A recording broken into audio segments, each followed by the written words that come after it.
Hello friends, welcome to MKI சமையல். நம்ம சேனலில் இன்றைக்கி ஒரு சூப்பரான சாம்பார் தான் பார்க்க போகிறோம். பச்சை மிளகாய் சாம்பார். அது எப்படி செய்கிறதுன்னு பார்க்கலாம். அதுக்கு நான் ஒரு 150 கிராம் துவரம்பருப்பு எடுத்து கழுவிட்டு எடுத்து வச்சுருக்கேன். அது கூட வேக வைக்கிறதுக்காக ஒரு 3 பூண்டு பல் எடுத்து வச்சுருக்கேன். கொஞ்சமாக கட்டி பெருங்காயம் எடுத்து வச்சுருக்கேன். ஒரு 1/4 டீஸ்பூன் மஞ்சள் பொடி எடுத்து வச்சுருக்கேன். காய்கறிகள் அவரைக்காய், கத்திரிக்காய், தக்காளி 2 தக்காளி, 2 வெங்காயம், பெரிய வெங்காயம் வெட்டி வச்சுருக்கேன். காரத்துக்கு ஏற்ப பச்சை மிளகாய் வச்சுருக்கேன். நான் ஒரு 8 மிளகாய் வச்சுருக்கேன். ஏன்னா நம்ம மிளகாத்தூள் போட போகிறது இல்லை, பச்சை மிளகாவை மட்டுமே வச்சு தான் சாம்பார் செய்ய போகிறோம். இது நம்ம நல்லா டேஸ்டியாக இருக்கும். தாளிக்கிறதுக்காக ஒரு 7-8 சின்ன வெங்காயம், கருவேப்பிலை, 1 ஸ்பூன் ஜீரகம், 1 ஸ்பூன் கடுகு எடுத்து வச்சுருக்கேன். கொஞ்சமாக புளிக்கரைசல் எடுத்து வச்சுருக்கேன். இது எப்படி செய்கிறதுன்னு பார்க்கலாம். பேஸ்ட்டு செய்கிறதுக்காக, தேங்காய் பேஸ்ட்டு செய்கிறதுக்காக தேங்காய், பச்சை மிளகாய் எடுத்து வச்சுருக்கேன். 8 பச்சை மிளகாய், ஒரு சின்ன வெங்காயம் எடுத்து வச்சுருக்கேன். கொஞ்சமாக ஜீரகம். இது எல்லாத்தையுமே நம்ம அரைச்சி எடுத்துக்கலாம். இப்போ வாங்க எப்படி பச்சை மிளகாய் சாம்பார் செய்கிறதுன்னு பார்க்கலாம். இப்போ பச்சை மிளகாய் சாம்பார் செய்கிறதுக்கு நான் குக்கர் வச்சுருக்கேன். குக்கரில் தான் நான் செய்ய போகிறேன். நம்ம பாத்திரம் கூட வச்சு செய்யலாம். இது சீக்கிரமாக வேலை முடிஞ்சிடும்.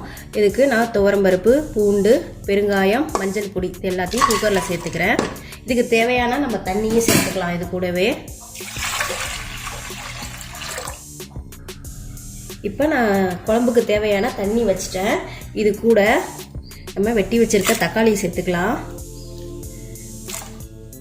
பச்சை மிளகாய், வெட்டி வச்சிருக்க வெங்காயம் 2 எல்லாத்தையும் சேர்த்துட்டு நம்ம குக்கரில் ஒரு 2 விசில் வச்சு நிப்பாட்டிடலாம்.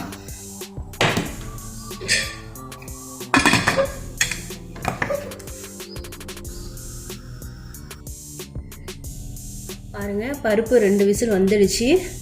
நிப்பாட்டிட்டு நான் ஓப்பன் பண்ணியிருக்கேன். பருப்பு இந்த அளவுக்கு வெந்தால் போதும். ரொம்பவும் சாம்பாருக்கு பருப்பை வேக வைக்கக்கூடாது. வேக வச்சா நல்லா இருக்காது. இது கூட நம்ம எடுத்து வச்சிருக்க காய்கறிகள் இந்த பருப்பு கூட சேர்த்துக்கலாம். பருப்பு கூட காயும் சேர்த்தாச்சு. சேர்த்து நல்லா மிக்ஸ் பண்ணி விட்டுட்டு காய்க்கு தேவையான உப்பு சேர்த்து கொஞ்சம் நேரம் வேக வச்சுக்கலாம். தேவையான அளவு, காய்க்கு தேவையான அளவு உப்பு சேர்த்துக்கோங்க. சேர்த்துட்டு நல்லா மிக்ஸ் பண்ணி விட்டு நம்ம கொஞ்சம் நேரம் மூடி வச்சு காய்கறியை வேக விடலாம். இப்போ காய்கறிகள்லாம் நல்லா ஓரளவுக்கு வெந்துடுச்சு. இப்போ புளி கரைசல் சேர்த்துக்கலாம். நான் ஒரு நெல்லிக்காய் சைஸ் புளி எடுத்து நான் கரைச்சி எடுத்து வச்சுருக்கேன். அதை இது கூட சேர்த்துக்கலாம். சேர்த்துட்டு நல்லா மிக்ஸ் பண்ணி கொஞ்சம் நிமிஷம், ஒரு 2 நிமிஷம் கொதிக்க வச்சுட்டு நம்ம தேங்காய் அரைச்சதை சேர்த்துக்கலாம். அது கூட பாருங்கள், புளி தண்ணி ஊற்றி கொஞ்சம் நேரத்தில் நான் அரைச்சி வச்சுருக்க தேங்காய், பச்சை மிளகாய், கொஞ்சம் ஜீரகம், ஒரு சின்ன வெங்காயம் அரைச்ச தேங்காய் பேஸ்ட்டை நான் குழம்பு கூட சேர்த்துக்கிறேன்.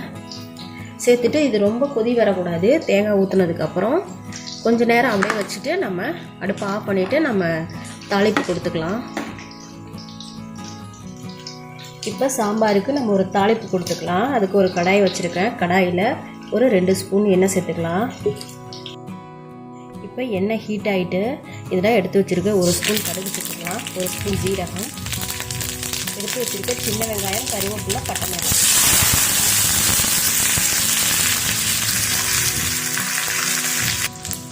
இப்போ நல்லா வெங்காயம்லாம் வதங்கிடுச்சு.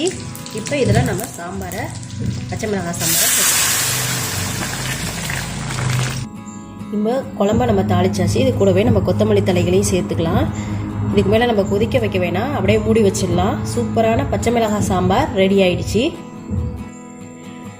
இது போல் நீங்களும் பச்சை மிளகாய் சாம்பார் செஞ்சு பாருங்கள். இது நார்மல் சாம்பாரை விட, சாம்பார் பொடி போட்டு செய்கிறத விட இது சூப்பராக இருக்கும். பச்சை மிளகாய் அரைச்சி போட்டு செய்கிறது. இது போல் நீங்களும் செஞ்சு பாருங்கள். செஞ்சு பார்த்துட்டு எப்படி இருக்குன்னு கமெண்ட்ஸில் சொல்லுங்கள். இந்த வீடியோ உங்களுக்கு பிடிச்சிருந்துச்சுன்னா லைக் பண்ணுங்கள், கமெண்ட் பண்ணுங்கள், ஷேர் பண்ணுங்கள். MKI சமையலை சப்ஸ்கிரைப் பண்ணுங்கள். Thank you friends.